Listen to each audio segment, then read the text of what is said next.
한 아빠와 아들이 있습니다. 이 아들이 5살 때 아빠와 아들이 서로 씨름을 합니다. 그러다가 아빠가 아들이 공격에 맥없이 쓰러지고 아빠는 아들에게 씨름에서 졌다고 말하고 아들은 반대로 자신이 아빠를 이겼다고 엄청 좋아합니다. 그런데 실제로는 아빠가 아들에게 진 것이 아니라 아들에게 져준 것이죠. 왜요? 아들을 위해서. 이겼다고 좋아할 아들을 위해 아빠가 일부러 그 시험에서 그 씨름에서 져준 것이죠. 오늘 저와 여러분들이 읽으신 이 본문 말씀 또한 위의 이야기와 같은 말씀이라 할 수 있을 것 같습니다. 우리는 지난 시간에 야곱의 모습을 통해 야곱이 비록 조건적으로 하나님께 약속했지만 결과적으로는 그는 하나님께 약속했던 것, 서원했던 모든 것들을 다 지켰다고 말씀드렸습니다. 오늘 말씀은 야곱의 인생에서와 저와 여러분들의 인생에서 빠질 수 없는 말씀이라 생각합니다. 지난 시간까지의 말씀을 보면 야곱은 삼촌 라반의 집에서 무려 20년 동안 노예처럼 일을 합니다. 처음에는 라헬이라는 여인을 얻기 위해 7년을 고생하는데 결혼식 첫날 밤 삼촌 라반의 속임에 넘어가 둘째 딸이었던 라헬이 아닌 첫째 딸이었던 레아를 아내로 맞이하게 됩니다. 이에 격분한 야곱은 라반에게 찾아가 따졌지만 소용이 없었고 그는 라헬을 얻기 위해 다시 7년을 노예처럼 일을 해야만 했습니다. 한 여인을 얻기 위해 14년이라는 시간 동안 노예처럼 일을 하는 모습 참 대단합니다. 그리고 결국에는 라헬을 아내로 맞이해 드리게 됩니다. 그렇게 시간이 지나 야곱이 삼촌 라반의 집에 머문 기간이 무려 20년입니다. 그 20년이라는 세월 동안 수많은 어려움을 당하기도 하였고 결과적으로 보면 그런 그 수많은 어려움 가운데서도 하나님이 그와 함께 해주셔서 그는 엄청난 부자가 되어 고향으로 돌아옵니다. 하지만 그의 어려움이 여기서 끝나지 않습니다. 이제 야곱이 고향으로 돌아온다는 소식이 퍼지자 그의 형 에서가 그를 죽이기 위해 400명의 군사를 데리고 야곱을 만나러 갑니다. 야곱은 매우 무서웠습니다. 또한 불안했고 매우 놀랐습니다. 그래서 그는 한 가지 계획을 세웁니다.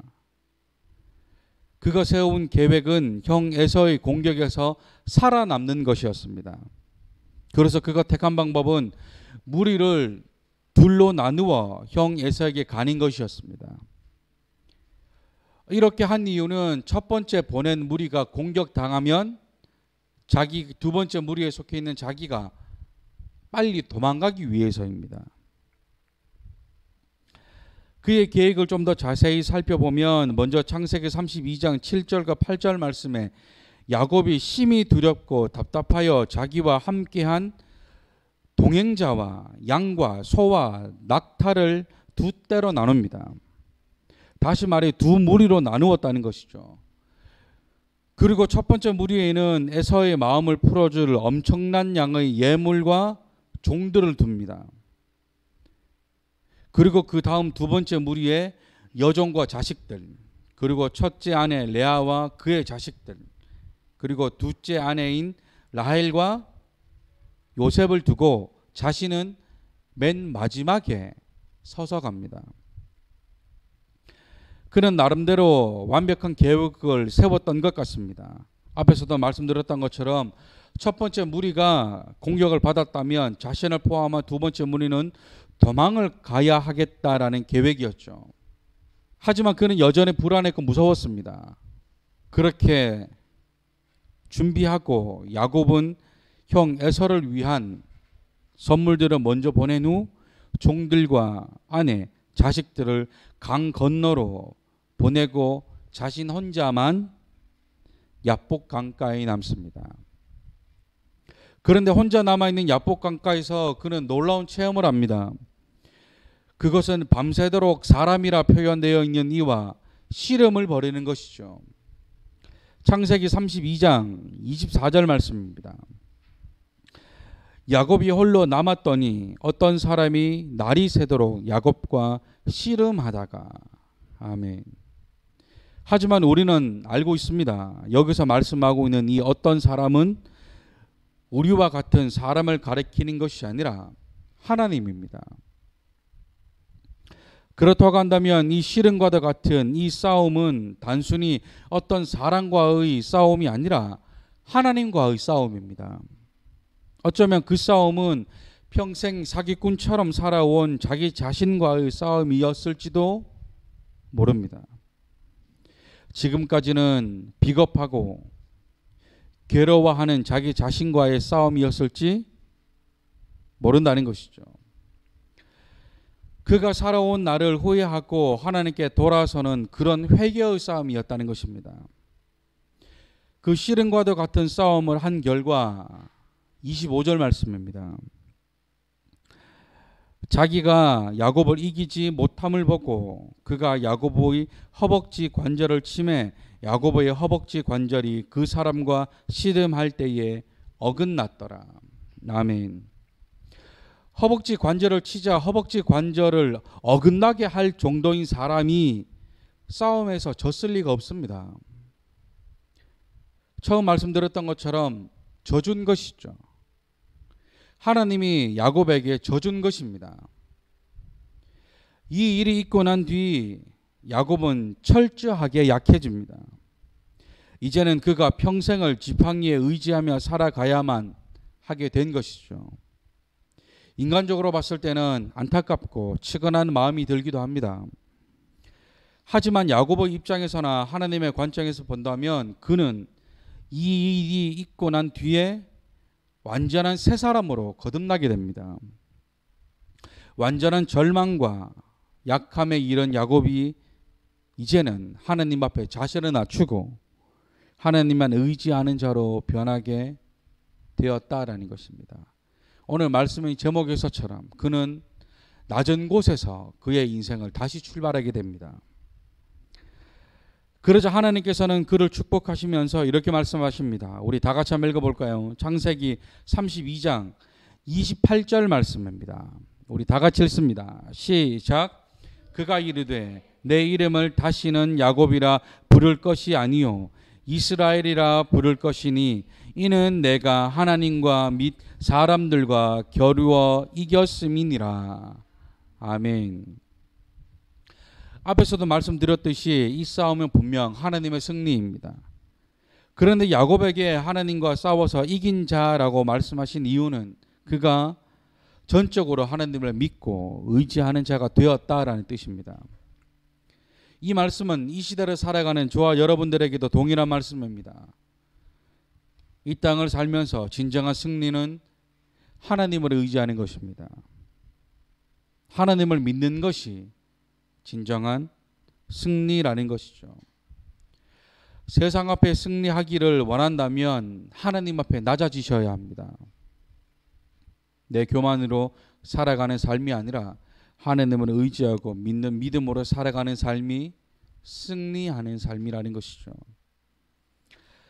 이 일이 있고 난 뒤에 야곱의 모습이 완전히 변합니다. 앞에서 말씀드렸던 것처럼 그는 두 무리를 먼저 보내고 맨 마지막에 자신이 있었다면 이제는 야곱이 무리 맨 앞으로 옵니다.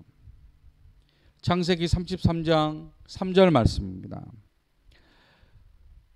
자기는 그들 앞에서 나아가되 몸을 7번 땅에 굽히며 그의 형 에서에게 가까이 가니.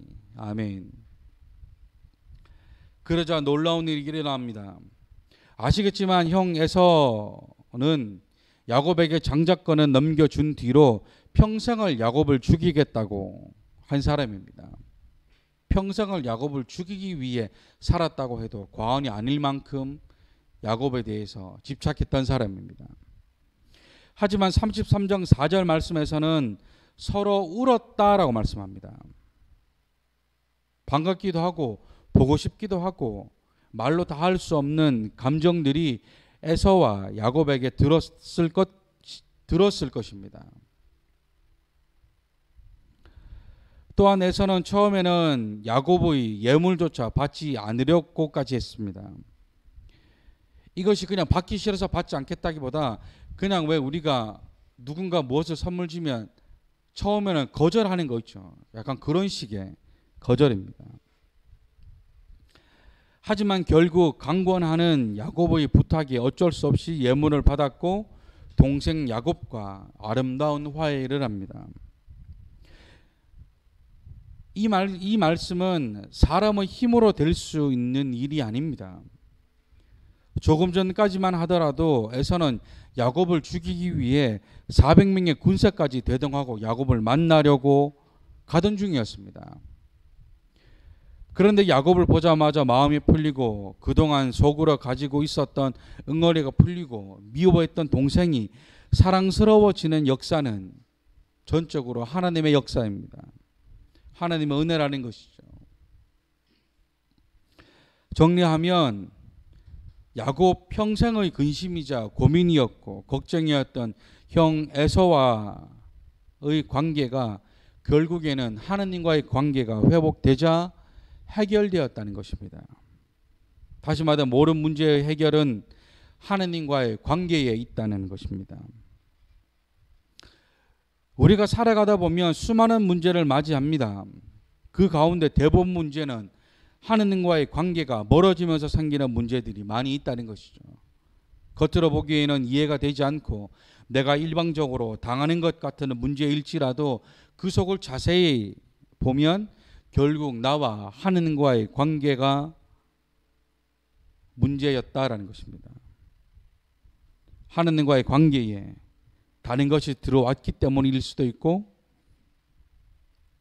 하나님의 자리에 다른 무언가가 앉았기 때문일 수도 있습니다. 그렇다고 한다면 저와 여러분들은 하나님과의 관계를 회복하셔야 합니다. 어떤 분들에게는 이 말씀이 잘 이해가 되지 않거나 납득이 잘 되지 않을 수 있습니다. 하지만 시간이 지나 여러분들이 어느 정도 신앙의 수준이 높아지고 보이지 않는 것들이 보일 때가 있습니다.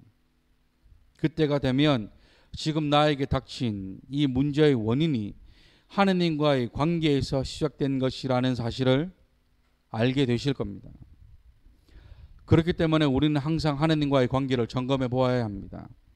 지금 나와 하느님과의 관계에는 걸림돌이 없는지, 하느님의 자리에 다른 것이 있지는 않는지, 하느님보다 더 사랑하는 것은 없는지 우리의 모습은 날마다 점검하고 검사해 보아야 합니다.